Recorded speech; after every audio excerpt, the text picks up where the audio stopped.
جو انسان اپنی قسمت پر خوش ہوتا ہے در حقیقت وہی خوش قسمت ہے۔ کچھ باتیں صرف اللہ کے سوا کسی کو سمجھ نہیں آتی، کیونکہ کچھ دکھ صرف اللہ کو سنانے والے ہوتے ہیں۔ کتنی عجیب ہوتی ہے انسان کی فطرت، نشانیاں محفوظ رکھ کر انسان کھو دیتا ہے۔ آپ خوش قسمت ہیں اگر آپ کے پاس کوئی ایسا ہے جو صرف ٹیکسٹ کرتے وقت آپ کے پیغامات پڑھ کر آپ کے مزاج کو سمجھ سکتا ہے۔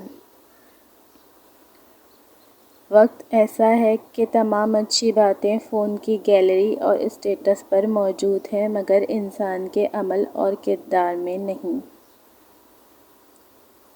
جو کرتا ہے اللہ کرتا ہے اور اللہ جو کرتا ہے بہتر کرتا ہے۔ مانتا ہوں تجھے عشق نہیں مجھ سے، لیکن اس وہم سے اب کون نکالے مجھ کو۔ کچھ پھول اپنے رنگ سے بیزار ہو گئے۔ کبھی کبھی ہم غلط نہیں ہوتے، بس ہمارے پاس وہ الفاظ نہیں ہوتے جن سے ہم خود کو درست ثابت کر سکیں۔